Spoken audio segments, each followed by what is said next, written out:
It's a book about porn, but it's not really about porn. It's about censorship, and it's not even really about censorship. It's a book about fascism, and so the question is kind of how you get from porn to fascism, and to an extent you have to read the book to understand that. Given the family and environment I was born into, it was virtually inevitable I'd become immersed in political activism. My grandfather, Albert Mann, later Albert Mann, MBE, as a young Jewish man growing up in London's East End ghettos, had been politicised by the rise of fascism, as well as by the poverty that surrounded him during his childhood. When the fascist leader, Oswald Mosley, tried to lead his black shirts through the Jewish East End on the 4th of October 1936, Albert was one of many thousands who came out into the streets to block Mosley's progress. Jews, other locals and communists united to physically beat the black shirts out of the East End. Women threw heavy pots out of windows onto fascist heads. The police deployed their truncheons against the protesters, but were beaten back along with the fascists. This victory of the left, known as the Battle of Cable Street, was a turning point in the fight against British fascism. The mainstream parties of right and left failed to either fully understand or strongly oppose fascism, and so in the 1930s many progressives, including Albert, joined the only strongly anti-fascist force, the Communist Party, which became a mass political party for the next 2 decades. During World War II, Albert fought in the RAF against fascism and was among the returning soldiers who voted for the most left-wing government in British history. The Labour victory of 1945 secured the foundation of the National Health Service, the welfare state, and universal education, institutions which Albert fought to defend for the remainder of his life. Although, like many former communists, he was eventually repelled by Stalinism and found his lifelong home in the Labour Party. Albert's stridently progressive views politicised his daughter, my mother. She was of the 1960s generation of young people attracted by second-wave feminism, known at the time as the Women's Lib movement, which campaigned for equal rights for women and in particular for sexual liberation. Some of the first sexual writing I encountered in my prepubescent years was in the pages of my mum's feminist magazines, such as Spare Rib. In such publications, women were told they had a right to sexual pleasure and were advised on how they might achieve it. Men were teased for not being able to locate clitorises.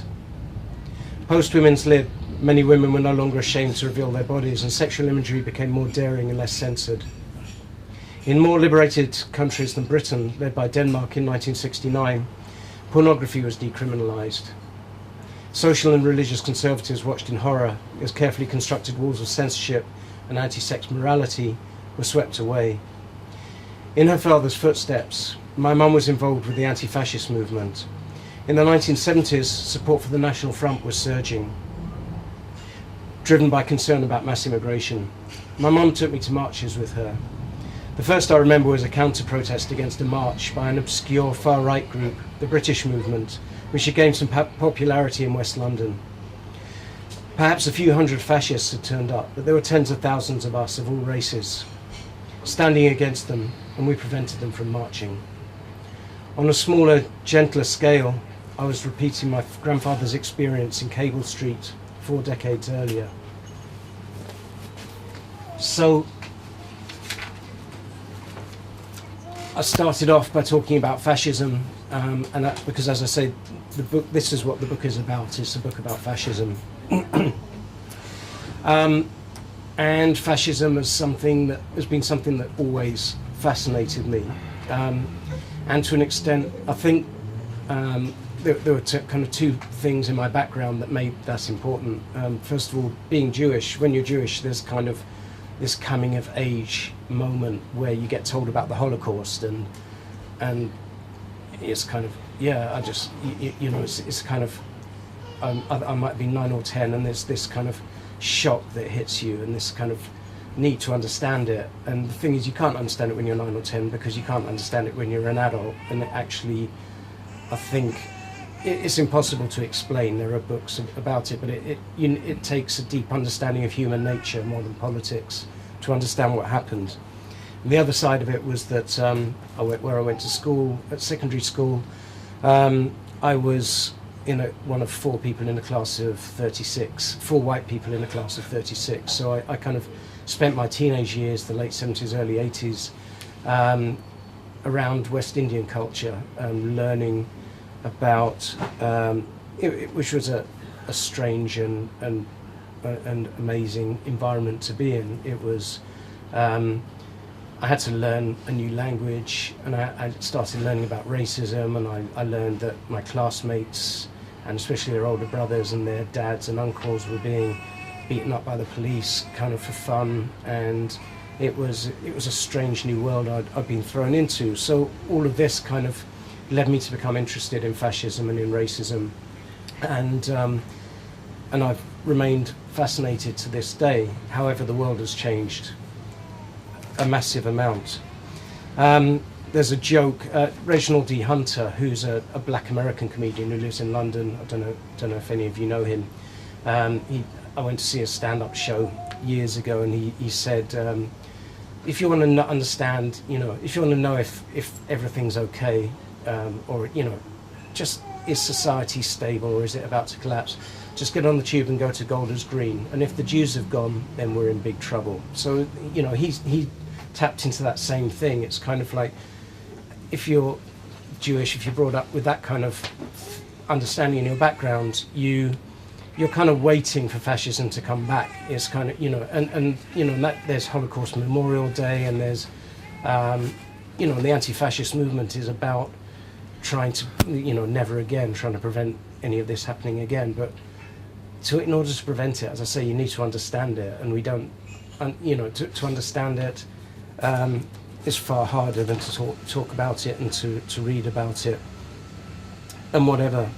And I think there's been a rise in fascism in the last few years, and now I'm beginning to understand what fascism is. And the first thing to say about fascism is, fascism isn't what you think it is. Whatever, if you're looking for skinheads, doing Nazi salutes, you're looking for the wrong thing. If you're looking for, swastikas and that kind of thing, you're looking for the wrong thing. Fascism is a cultural disease. It seeps into society, and it will appear in whatever guise it needs to appear in until it gets the formula right. So fascism isn't a right-wing political movement. It can appear as whatever. Fascism is ultimately an ultra-conservative backlash against change. It's when the people come together and decide that there's been enough change and they want to set the clock back. And of course you can't set the clock back. So, if you try and set the clock back, what results is mayhem and disaster and bloodshed and so on. But as I say, fascism isn't a right-wing movement. And really this book is partly about my waking up to the fact that fascism is back, and that it's not just on the right of politics, it's also on the left. And because I was on the political left, or I still am to a large extent, this was kind of came as a big shock to me, and to an extent I'm annoyed. If skinheads kind of march, excluding myself and Daniel over there, but if you're expecting skinheads to march down the road and start beating up black people or Jews, then you'll look out for that. But when you see how subtle and how much fascism can change to fit the times, you realise. To an extent, it's annoyance. As I say, it goes for 80 years. My family has been around the left, the Communist Party, the Labour Party, the trade union movement, and then you find out that your own tribe has been kind of taken over by the very thing that you most hated. So to an extent, that's what this book is about. I'm just going to read a bit more from the introduction.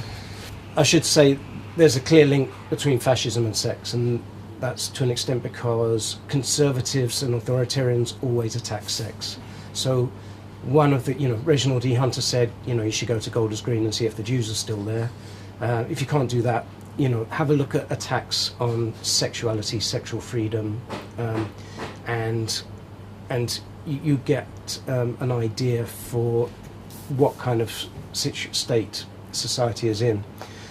So this is the ending of the introduction. The old anti-sex movement, led by the vociferous veteran decency campaigner Mary Whitehouse, had become a laughingstock, a memory of more religious and uptight generations. When White House died in 2001, it seemed to herald the end of an era. What I missed at the time and discovered later was that White House's death had left a space for the arrival of a new morality movement. The old moralists had wielded the Bible in one hand and the Daily Mail in the other. This new movement was younger. Instead of coming from Middle England, it arrived from academia. Rather than use the language of religious morality, it appeared under the umbrella of feminism and liberalism. And in place of the Mail, it was backed by the Guardian. Just like White House, these new activists hated pornography most of all and blamed it for many of the world's often imaginary ills. For me, emerging blinking back into a world of political activism after a couple of decades, this was disorientating. I was a Labour voting, well, until the Iraq War anyway, Guardian reading lefty. What has happened to my tribe? I believed that the new secular Britain had left behind the old conservative attitudes about sex and sexuality, but instead the anti-sex tendency had merely lain dormant, redefined itself for a new era and waited for its time to come. I thought the decline of organised religion would bring about the end of moralists who sought to control other people's private behaviours. I was wrong. The fear of sex and the power to control populations using sexual repression are far older and more primal instincts than mere religion or politics. I sought to become involved in campaigning against censorship and discovered that there's little that could be described as an anti-censorship movement in the UK. I found myself almost alone in a parliamentary inquiry trying to convince the MPs that censorship, whether of pornography or anything else, is antithetical to democracy and to liberal values. It was dispiriting indeed to discover how deeply a fear of free expression had become embedded in British culture and politics, not just on the right, but just as much on the left. Left and right are not tied to permanent sets of principles, but to mere labels, ever-changing statements of tribal identity.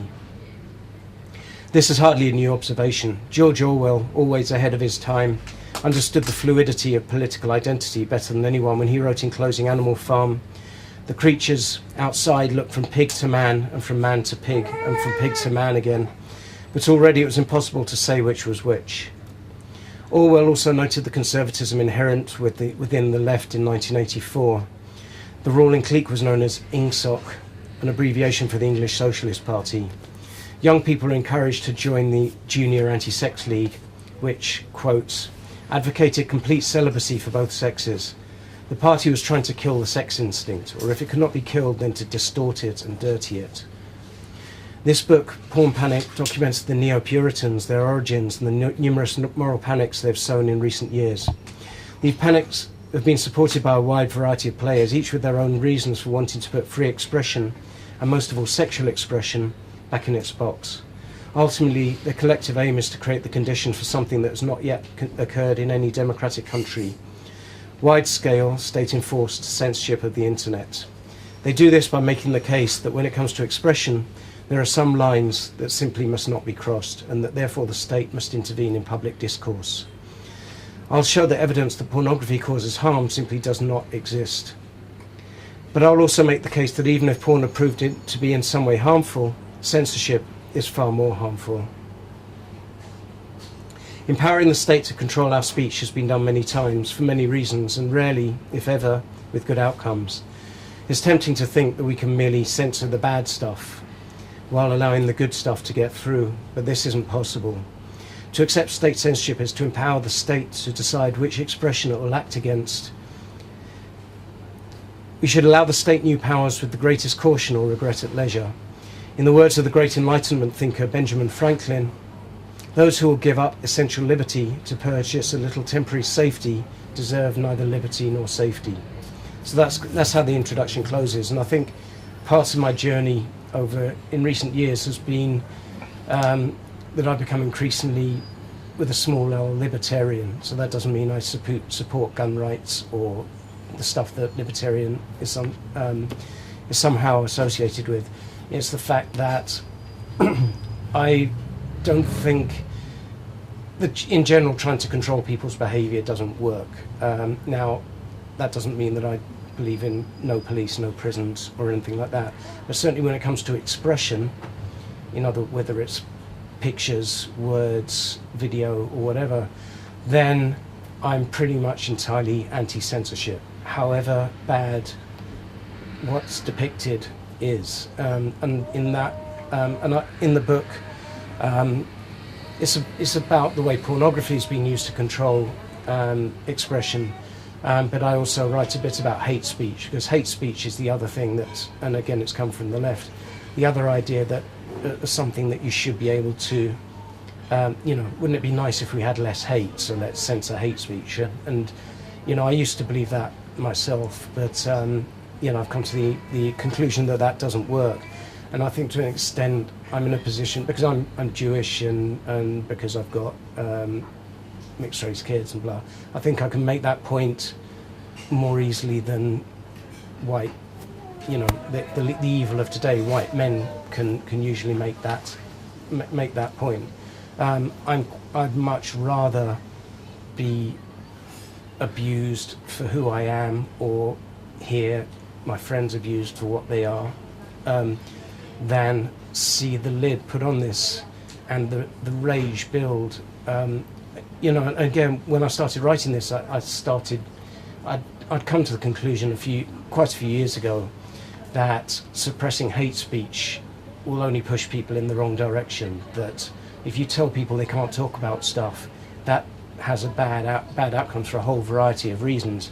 In the case of Jews, I give the example in the book. The police started arresting people at Tottenham football ground because for using the chant Yiddos, because that's a traditional chant for Tottenham, and it's also something that Jews, and it's also a racist term for Jews. And the problem is that as soon as that's been done, anyone who's far right, anyone who's got anti-Semitic views, anyone who believes that Jews control the world, which a lot of people believe, is going to go, look, see, there's the state protecting the Jews, that powerful Jewish hand. So it can only come out badly. And but not only that, as I say, if you tell people they can't say things, they get angrier and angrier. And I think the rise of Brexit, the rise of UKIP, the rise of fascism in France, the rise of Donald Trump, all of these are movements backed by working class white people. And they're working class white people who have been increasingly told they can't say this, that they're privileged, that they oppress other people, and they're not. Most of them, these are mostly poor white people. And if you keep telling poor white people that they can't do this and they can't do that, and that they're in a privileged group so they can't live by the same rules as everyone else, you're going to end up with Nigel Farage, Marine Le Pen, Donald Trump, and horrific outcomes. So yeah, I've kind of rambled, and that's kind of the point I've made in the book. Okay, in kind of 10-15 minutes, Edie LaMort is going to come and speak, so I'll introduce her when she gets here. But Edie is a stripper and activist who, kind of like me, she started in a fight in East London because there were people trying to close down the clubs that she danced in, and a lot of the girls got involved and became active and joined unions and fought to protect their clubs. But Edie, kind of like me, saw the bigger picture. So this wasn't a fight to save the strip clubs in Hackney. She saw something much darker, and to an extent, because the first kind of sign of this new, what I call fascism, maybe started about 15 years ago when women turned up outside strip clubs and tried to close them down. I think it's an important historical point to make, that what began with closing of strip clubs has ended up with a huge attack on civil liberties, and that we're right in the middle of now. So we'll come back to Edie. The other point I've made, as I've said, other than sexual freedom, racism and anti-racism have always been important to me.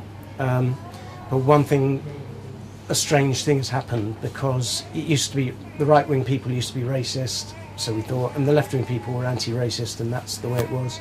And broadly that was true, by and large. This is why in the old days black people always voted Labour, and Asian people always voted Labour and so on, because there was nowhere else to vote if you were of an ethnic minority. But the world has changed massively, and one of the things that shocked me the most is the way that racism has infected the left in many different ways and in much more subtle ways. And I started blogging about it a few years ago, and it comes into this book because it's very much about censorship again. So I'm going to read about. There was something always a bit odd about anti-sex feminism.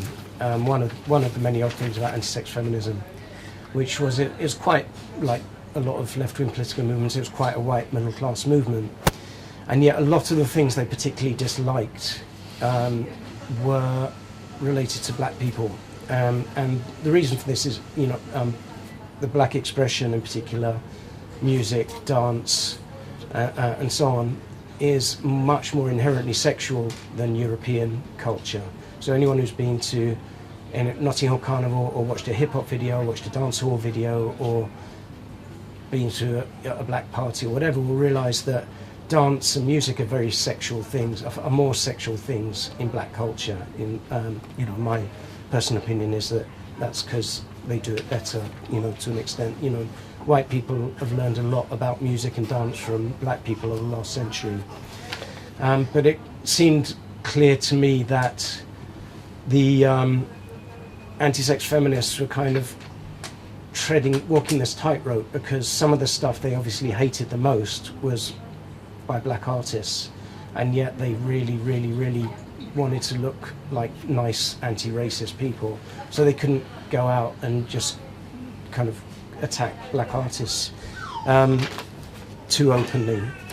But yeah, more and more there's been a reaction to black music, and there was actually a campaign started by anti-sex feminists in the UK called Rewind and Reframe, basically rose calling for the censorship of sexualized music videos, and by and large they meant black artists and black music. That was because those were the most sexual videos out there, and they kind of went through contortions trying not to look racist, but ultimately they were attacking black art form, and they've gone through all sorts of contortions to get around it.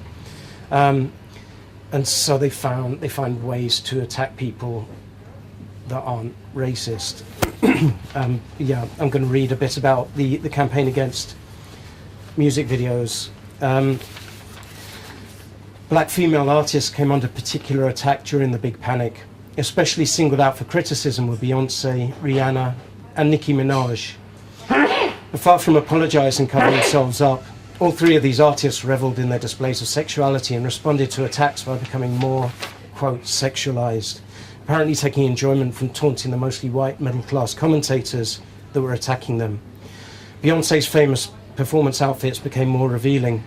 Rihanna turned up to the 2014 Council of Fashion Designers Award in a near-transparent dress, which generated an inevitable barrage of outrage. Minaj's Anaconda video gave the finger to her critics, being a celebration of her famously rounded backside and featuring the line, delivered as a parody of a pretty white girl, "Oh my gosh, look at her butt." So I'm not very good at Nicki Minaj, but that was my best butt girl. Prudish anger mounted, with article headlines such as, quotes, "Don't call Beyonce's sexual empowerment feminism," trying to create a faux liberal case for demanding that the singers cover themselves up. But there was no contest. Three of the world's most confident and talented black female performers could easily handle whatever the bloggers and journalists could dish out. Commentators were reduced to whining inaccurately and patronisingly that the singers were the victims of a white male-dominated capitalist music machine. The women and their millions of fans paid little attention. Given how deeply rooted the Big Panic was in the political left, and that the anti-sex movement was dominated by white middle-class women, endless overt attacks on black performers would begin to look suspiciously racist. A white target for the rage was needed. Enter Miley Cyrus. Cyrus had committed multiple sins in the eyes of moralists. She had been a child star and now had the nerve to grow up and become an attractive young woman. She appeared naked in the video for her single Wrecking Ball, and most outrageous of all, during a 2013 live TV performance, she twerked.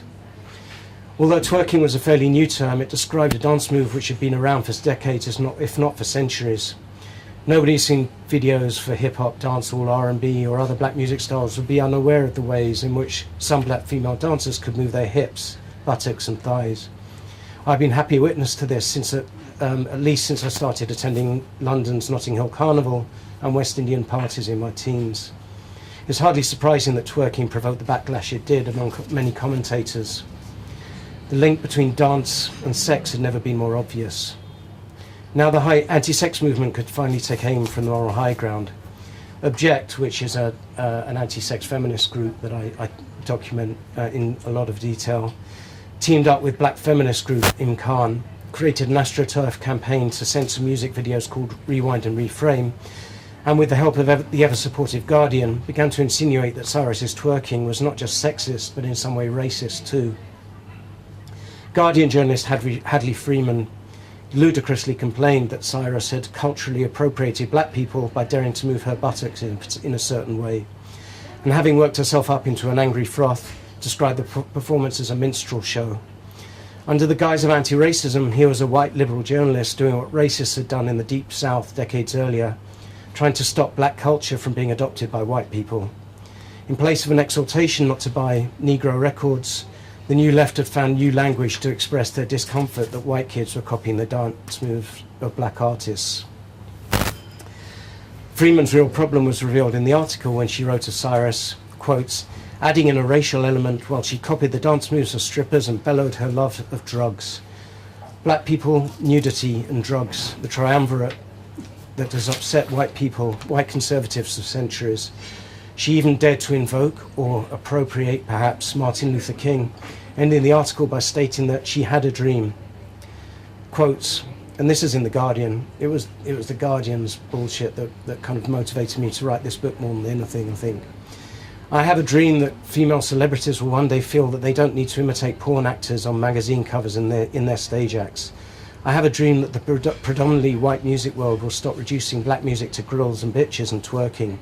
And I have a dream that stupid songs about seducing good girls will be laughed at instead of sent to number one. Freeman's dream of a world free of strippers, porn, drugs, good girls doing bad things and white people doing black things is hardly a progressive one.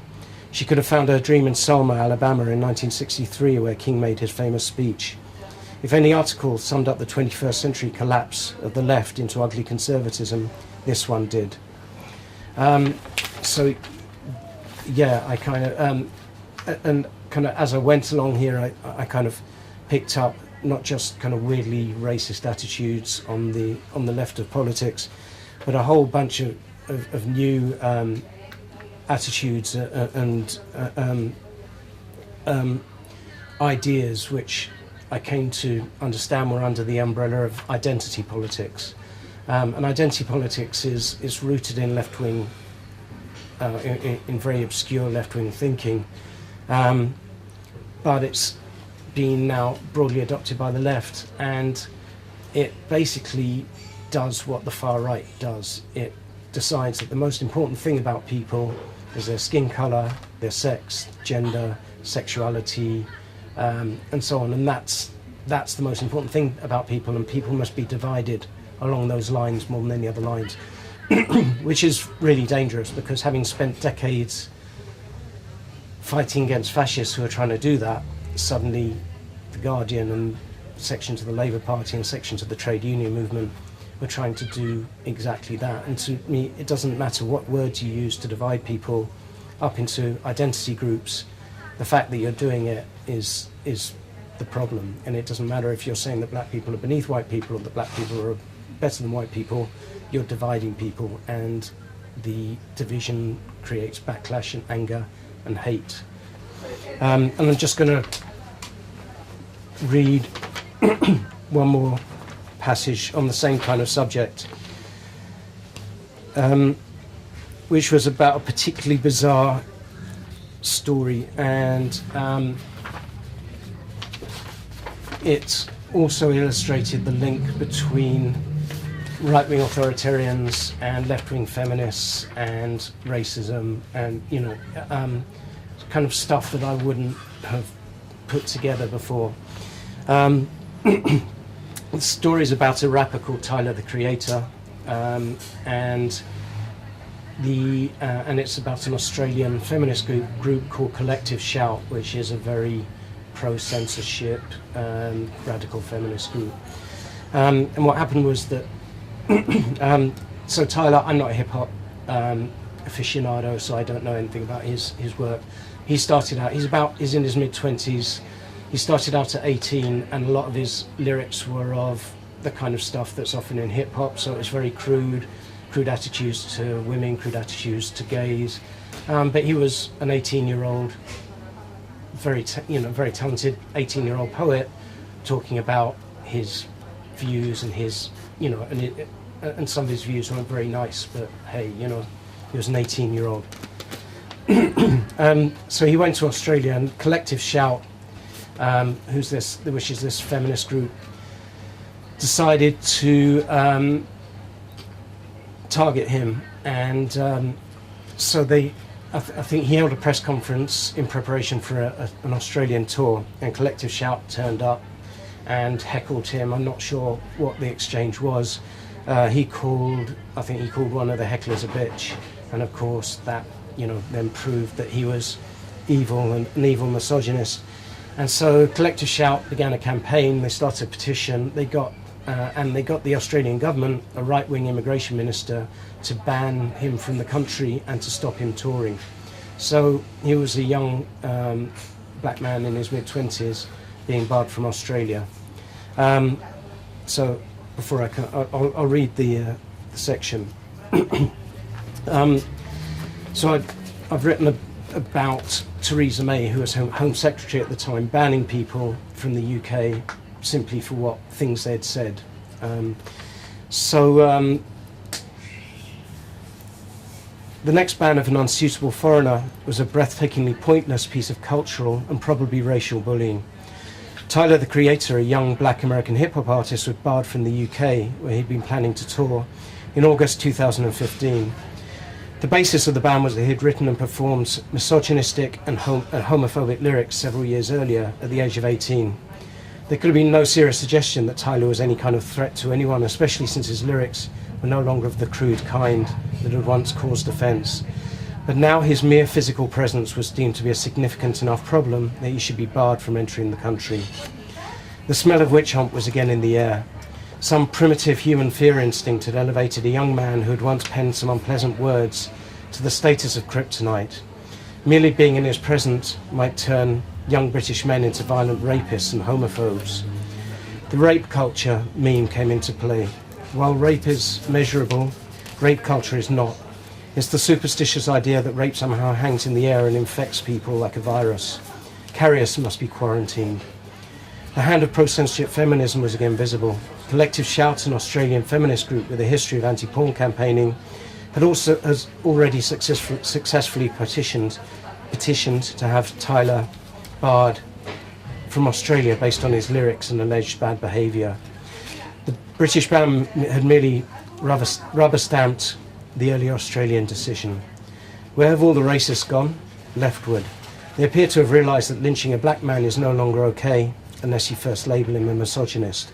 Then it's fine. Hip-hop has long been a proxy for racism.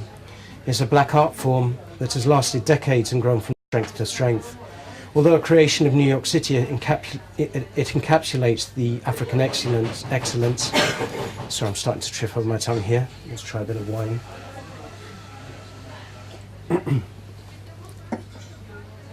In rhythmic spoken word performance. It has elevated poetry to new heights and become the world's most widely adopted musical form in every language. It's common to hear hip-hop dismissed in its entirety as crap, rap. Get it? This makes no more sense than to dismiss all poetry or all guitar music. Hip-hop infuriates because it represents a global triumph for something uniquely African. Small, forgettable events like the inexplicable travel ban on a young American man are litmus tests for our political system and societal attitudes. Our culture does not appear to be in a good place right now. And so, yeah, as I say, you had a right-wing minister in the UK, a right-wing minister in Australia, banning someone on left-wing grounds. So they didn't ban him because he was, likely to start riots or a pernicious influence on British youth or whatever the Thatcher government might have said, given as a reason for banning someone. They banned him because he was a misogynist. And the idea of misogyny came out of the feminist movement. It was, here we have an idea which was created to stamp out bad behaviour against women, which has now been repurposed as a tool of censorship. And very similar has happened with racism, even though obviously it's quite a different subject. So what I've done, I've seen Edie is here. So I'm going to hand over to Edie. I've been involved in sexual freedom campaigning causes for 10 years or so. And I was introduced to Edie because she was involved in the fight in East London to keep strip clubs open. Object and UK Feminist. Early in the new century, not long after Mary Whitehouse had died, a private party was underway at Brown's, a well-known East London strip venue. To the astonishment of the partygoers, a small but noisy protest began inside. The protest was led by Anna Van Heeswick, who later went on to set up Object. The party was being held to celebrate the birthday of the bar manager, a gay man, and the only strippers were male. It was a good party. Also, my band played, and some of the other bands that we used to rehearse with up the road in Old Street played there as well. They weren't very good, but Mark really fancied them, so he was like, "Get your friends in, I want to check them out." The dancers started laughing at them, quoting me. Stripper and activist Edie LaMort says, "The dancers started laughing at them and told them they had come on the wrong night. Ha ha ha. There are male strippers in here if you want to check them out." But the haters kept on shouting outside on a cold November night. Object was dismissed by the dancers as a small, unrepresentative group of morality campaigners, which was, and still is, an accurate assessment. But political power is far more about connections and finance than the strength of grassroots support, and the anti-strip club activists began to gain influential supporters.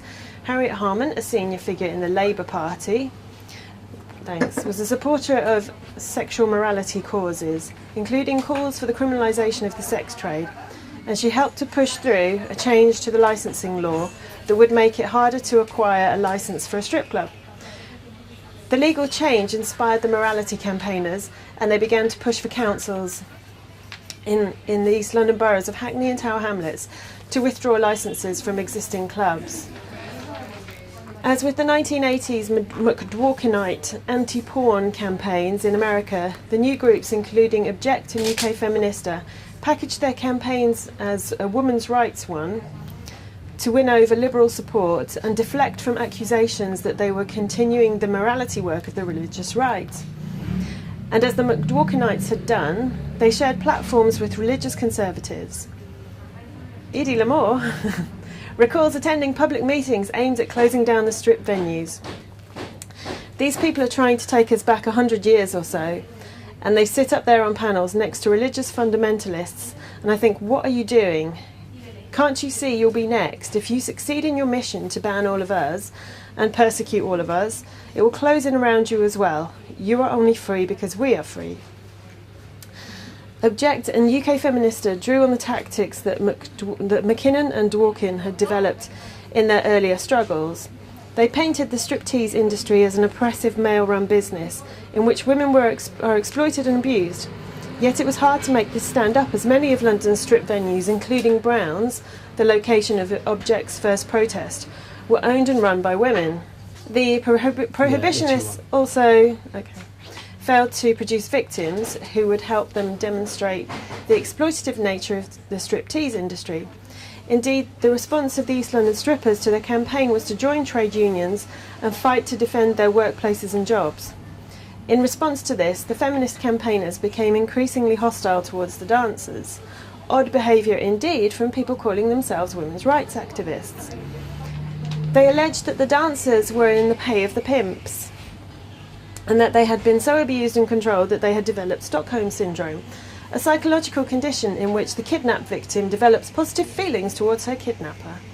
In other words, they clearly believed that the views of the women who worked in the strip venues were not worth listening to, and they did their best to silence and suppress the strippers' voices. This refusal to listen to the women that they claim to be saving is a common factor in the campaigning of Object and UK Feminista, as well as in their supportive media. The groups are remarkably dismissive towards women who disagree with their views. I asked Edie about the prohibitionist failure to ask how the dancers felt themselves. Nobody ever asks us. It's one of the things we find most offensive about Object and UK Feminista. And when we do try to talk to them, they try to say, hold on a second, this is our point of view. They accuse us of having Stockholm Syndrome. The debate I went to in Tower Hamlets, they told me I was a propagandist for the sex industry, and my pimp must have paid me to do this. I said, nobody's paying me, I'm doing this for free. I wish somebody would pay me. Another stripper and trade union activist, Shelley, told me it does seem wrong that they are trying to dictate what we can do to earn a living, what we can do with our bodies, how we can express ourselves, and making such extreme judgments on what we can do. Basically telling us that we don't have a right to choose what we're doing. And I think the biggest insult is that we've heard against us is the idea that any dancer who says she enjoys what she does is the ultimate example of how abused we are, without even realising it, how we're suffering from Stockholm Syndrome. We're in love with our abusers, and it's just massively insulting.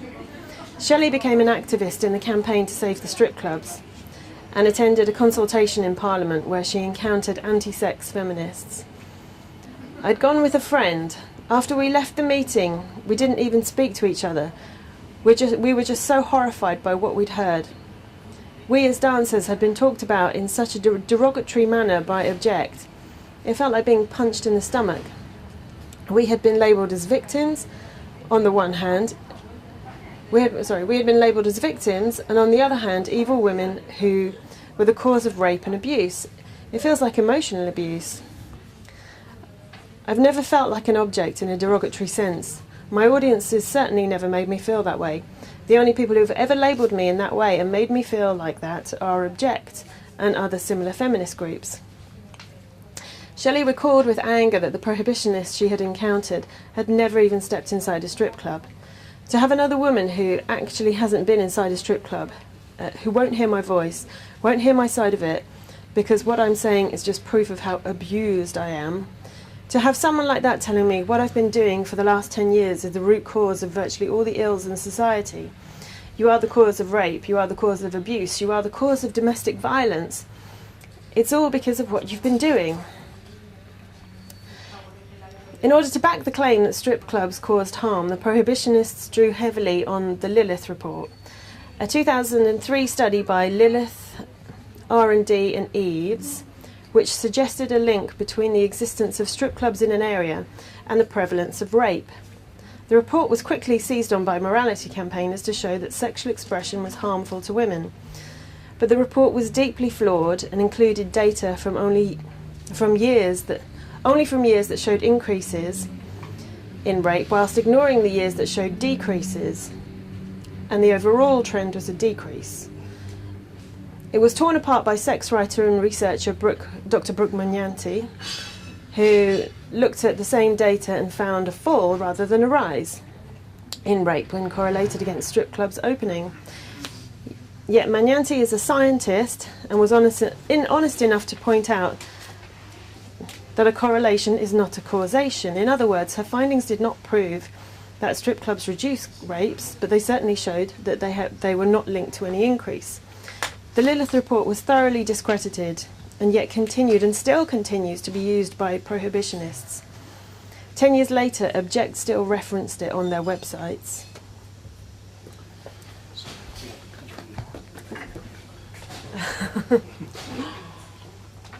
So yeah, over to you, really. The story of what happened. Yeah, we were all quite happy, just like earning good money for part-time work, doing all the other things that you want to do, because that was the handy thing about it. I used to do lots of performance and shows and music. Other people would use it to go to uni, to start their own businesses. A lot of the Brazilians and Eastern Europeans had kind of, 5-year plans where they would just work every shift possible, save up loads of money and go back to Brazil or wherever they were from and just buy properties, buy businesses. Some of the Brazilians, they were there basically funding all their brothers going through university. Fabiana was like, I bought my father a farm. So her father had been the one looking after somebody's cows, and she came over and danced and bought her father a farm. So everyone was like, fine. You could do the things that you wanted to do. You could assist people, you could help out your family, you could get an education. The pubs were pubs. They were, your traditional East End pub. So it's run by a family who've been there for decades. It's always the matriarch of the pub that's, in control. Denise was like your classic, Botoxed, blonde, get my pub, little kind of tornado of a woman that would go around and control everyone. And if anyone stepped out of line in Browns, all you had to do was security and they were out the door. I had more protection in Browns than I've ever had in any other normal job ever. So it was a really nice thing. And then, obviously outside Browns we had the protest. Everybody laughed at them, thought, that's so ridiculous. No one's going to take this seriously. Because kind of in that free, open, sort of liberal vibe of the millennium, yeah, you could do what you wanted. It was all fine. But, you don't, I never expected it to get to this point. Like, I've been working at Wonderground recently, and most of the people I'm working with are like 10 or 15 years younger than me. And it's like the younger generation don't know what actual freedom is. It's kind of got to that point where there's been so much legislation that, younger people are coming through and they don't realise the kind of freedoms that we used to have that we don't have anymore. So then I started seeing stuff in the press, very derogatory articles about dancers, very patronising.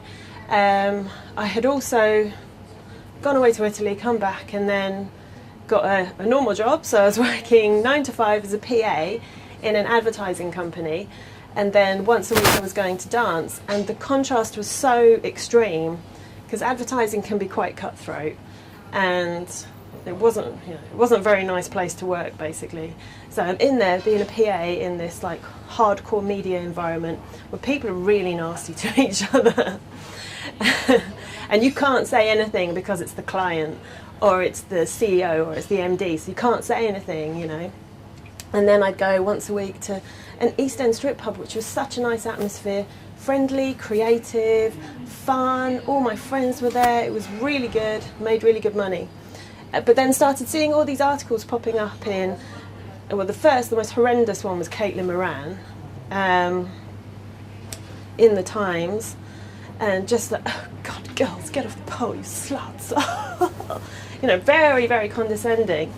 And for me, like, in this context of being in a good, respectable job that was awful, running to terrible, scandalous job that was actually really good, it was like, this just doesn't, like, sit with reality in any way whatsoever. So then a few of the customers and a few of the dancers started warning, these things are happening. I was kind of seeing it, and I was, everyone's on Facebook by this point, and, I'm starting to send round all these articles to all the dancers who are going, I can't believe this bitch, fucking hell, to all these journalists that are writing these appalling articles. So everyone was starting to get aware that something was happening. People like Faye were warning, this is a dreadful law, it's going to really, really, really stifle any freedom of expression, freedom of speech, this thing that's coming through. Shelley and Joy went to Parliament and got equity to support us, but the bill was passed, and now we're in this situation where a council can impose a nil policy, which means that you're not allowed to open any strip clubs. It's a nil policy, no more strip clubs in the area ever. And many, many, many councils have done this. The situation you have that's created because of this is basically what we have now, where the industry is appalling. So you've got it's basically granted a monopoly to the existing clubs, so nobody can open up another club to compete with it and, you know, have better conditions, have a better environment. There's no kind of natural market forces allowed to play out anymore because of this nil policy. In Hackney we just did like a big kind of RIP Shoreditch, a big funeral thing for the White Horse, because it closed down just because of gentrification. And, you know, Derwent London bought up the whole property, and basically this is what they do. They raise your rent, raise your rent, raise your rent, whack up all the charges till they drive the business to the point of bankruptcy, and then tell the business owner to come in and say, oh, we can give you a buyout or we can bankrupt you. And if we give you a buyout, you have to sign an NDA so you're not allowed to say anything. Because you know how like a beloved pub or venue was going to be closed down, and there'd be a Facebook page and a petition and you'd contact your MP, but you can't do that anymore because the property developers make you sign an NDA. And that's not only that happened to the White Horse, but it's happening to various other galleries, music venues, etc. around Shoreditch. So anyway, we did this RIP Shoreditch thing. So the White Horse closed down. The White Horse was a really nice place to work. It was a family-run strip pub. It was, you know, the traditional, you go around with your jug collecting pounds in the pot, which is great because your house fee's covered, your travel's covered, your food's covered. You don't have to fight for private dances. There was a cap on the amount of girls. Very well run, lots of CCTV, good bouncers. So that really good pub has now been closed, and you're not allowed to replace it with another one that's good. There's now only 3 venues left in Hackney who, well, yeah, they're not very good. But that's what you have to deal with now. So you've got all the dancers fighting to get into a smaller amount of venues. So they can just charge more fees, they can just put more dancers on shift, they can just get a bit more exploitative in terms of charging more money. They take commission, they charge house fees, they take commission on your private dances, they take commission on the VIPs, which are a total rip-off. Get to this point of desperation where some dancers end up getting fired because they're paying off the bouncers to not look because they're doing extras in the VIP to try and guarantee the VIP customer comes back. So you never had this situation. It didn't exist because it didn't need to exist before the nil policy. But now the nil policy is in and has granted a monopoly to a handful of clubs. Now this situation is evolving. So it's like these lunatic feminist groups. I don't like to call them feminist because I like to think of feminism as a good thing, not as being hijacked by, you know, this craziness. So yeah, we're crying about a situation that didn't exist, then brought in legislation that created the situation that they were crying about beforehand. So it's kind of like, well done, thanks a lot for that. You've just fucked a load of people over, and a load of women over that claim to be feminist. So yeah, it's really fucked at the moment. There we go. I'll just step in. Rewind. And I just wanted, so I've run a couple of blogs over the years, and Edie's written for me sometimes, and we've definitely seen things from the same perspective, as I say, where a lot of people are fighting small local battles. I think both myself and Edie saw something a lot bigger and a lot scarier happening. So I think the last bit is worth reading is a section including a letter that Edie wrote to the co-op, and this relates to the Lose the Lads Mags campaign. So having succeeded in closing down a few strip clubs, these groups then escalated and went out to ban all sorts of other things. And the Lose the Lads Mags campaign was, when was that? So 3 years ago. It was a campaign to get rid of lads mags from supermarkets, even though, as a lot of people pointed out, there was a lot nastier stuff about women in women's mags. But do you want to read that? So this one? And your letter, yeah. So kind of, Okay. Okay.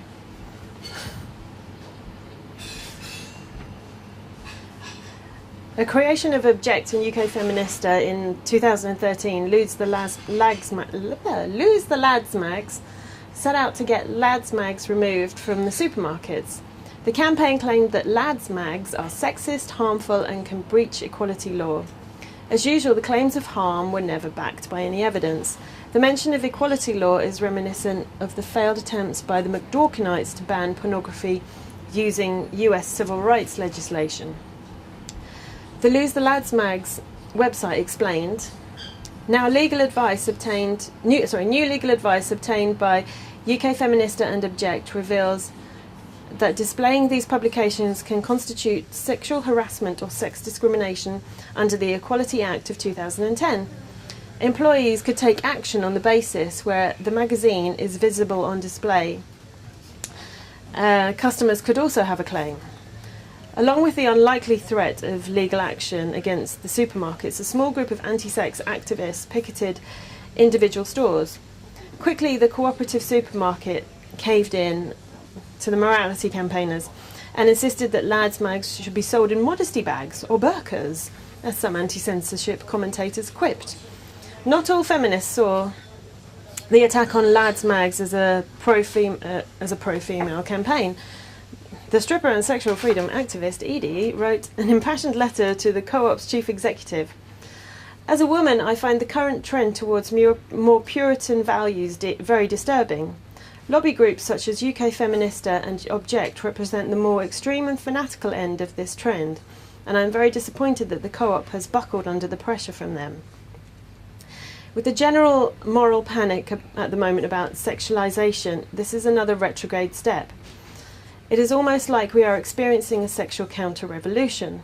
I am worried about this overall message that demonises the female body and buys into centuries-old patriarchal tradition that female flesh is sinful and corrupting.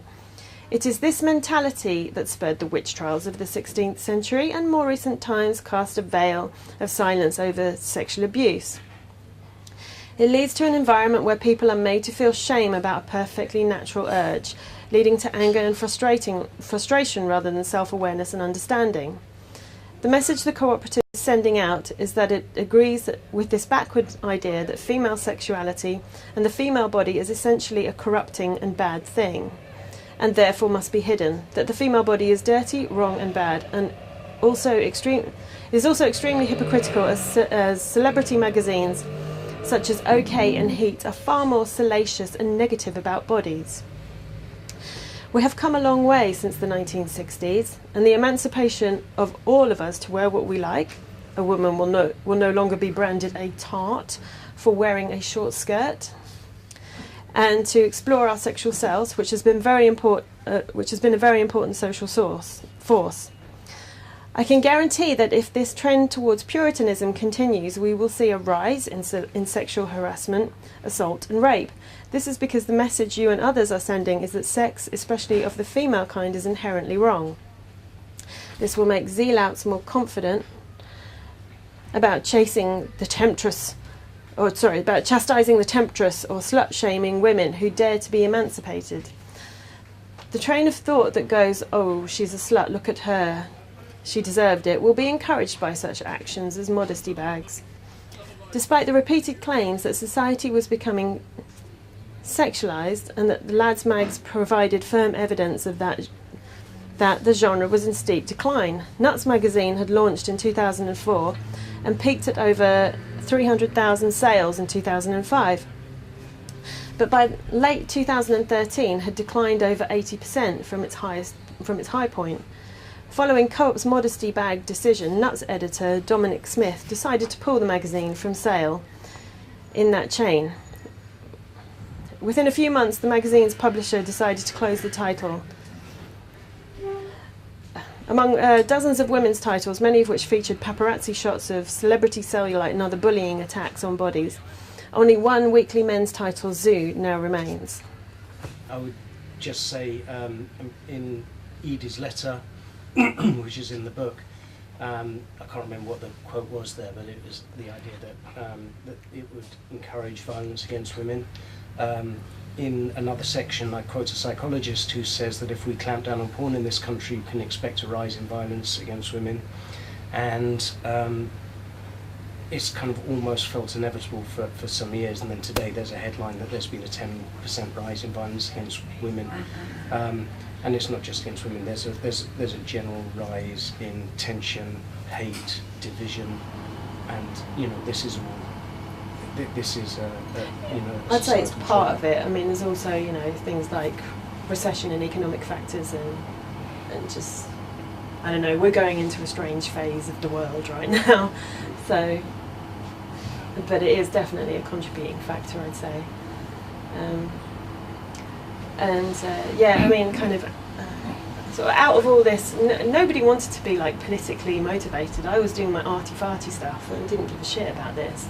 And lots of people were just doing their own thing. And then when we started to get attacked by these groups, we didn't speak to the customers like outside of work. And then all of a sudden we're meeting up with them and we're all planning, and they're doing the research and we're being the face of the campaign, and the club owners are putting up the money for the lawyers, and it united us all and like got us all engaged and thinking about what was going on, and from that we formed the East London Stripper Collective. And we're going to start, so I'm doing a bit of a plug here, we're going to start doing monthly nights in the aquarium, but we got in there because we know Adonis Cabaret, who are the male striptease, and it's male striptease, it's full on, they like dick in face stuff, they go for it, and all the women get really drunk and like it's quite rowdy. It's still there. Yeah, it is. So Adonis have a weekly slot there, and we are now going to start doing a monthly slot as East London Stripper Collective. But Adonis can get fully nude because they're men, but we've been told you have to just do G-string, pasties, no contact, no like lap dancing or anything like that, because the law, I mean, aquarium doesn't give a shit, they don't care what goes on, but they have to look out for their license, and they know that if anything like that happens, they know that it's going to attract like negative attention anyway. But it's just, that kind of, it's okay for the men, it's fine, but women, you're fragile little lambs. Or you will cause the downfall of society. There'll be volcanoes, earthquakes. Yeah. So it's just, these things are very clear. Like, if you're a man, it's fine. If you're a woman, it's not. Still, in this day and age. And I think it's been forever. There's a chapter in the book called 40,000 Years of Porn, which looks at this cycle happening repeatedly. And the one thing I've started to doubt about history, there's always been this story, I guess post Women's Lib, that it's been the men rule the world, and it's been the men that continually repress the female image. And having lived through this era, I've started to be sceptical about that, in that this anti-sex movement is a very female-led anti-sex movement, and the previous ones I can look back at are female-led. And when you go back to Roman art, you see there's no female erotic imagery. There's almost none. The British Museum can't find any to display. There's all the erotic imagery is of men, and the female imagery has been smashed and destroyed, in repeated cycles. And it's just it's a hypothesis. I have no evidence for it, but I suspect that women have been more involved in smashing female imagery than I can imagine than the standard history tells, which and then we get into biology of sex and interesting things, and but thank you everyone for coming. Please grab a glass of wine if you have any questions. Please rate and please buy the book, and thank you to Waterstones for hosting. Yeah, well, what's really correct is a comment. The most striking thing to me, and I've been following these attitudes to sex and so on, but longer than I care to remember.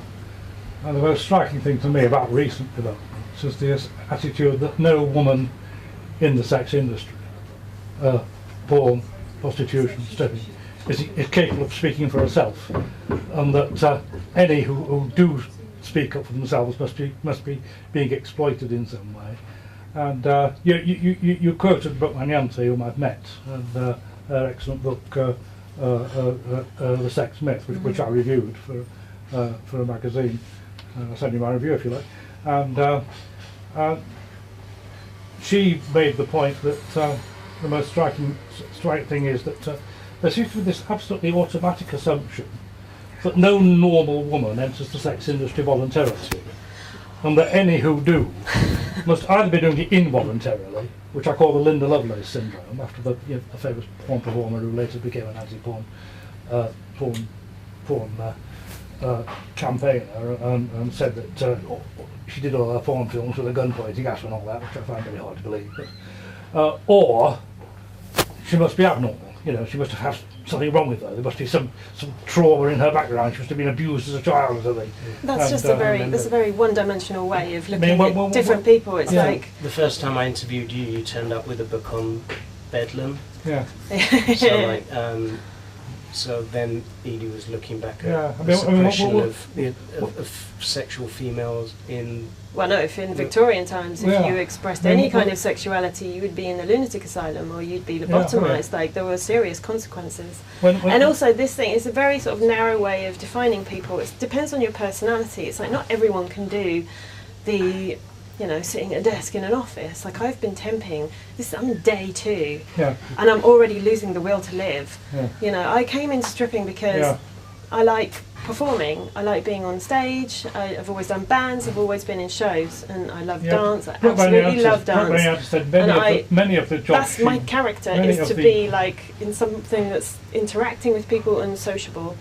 But a lot of people in this office job that I've been 2 days in, and it's like silence, and it's freezing. It's like going to work in a morgue, but they're all very, very, very clever. They're all like, master's degree in pure maths from like Cambridge, and it's like, hello, and they're like, they're very clever, but they're not the personality that wants to go on a stage. Normal jobs she'd done were far more degrading than what she found in prostitution. It's not even the degrading. It's not even like degrading at all. It's just your personality. Where does it fit? Like, my personality is not one that's like comfortable in morgue office.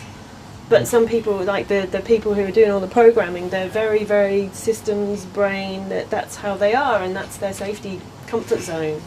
That's where they found their niche, and we all have different personalities, and we fit in different places, and it's fine to allow people to do that.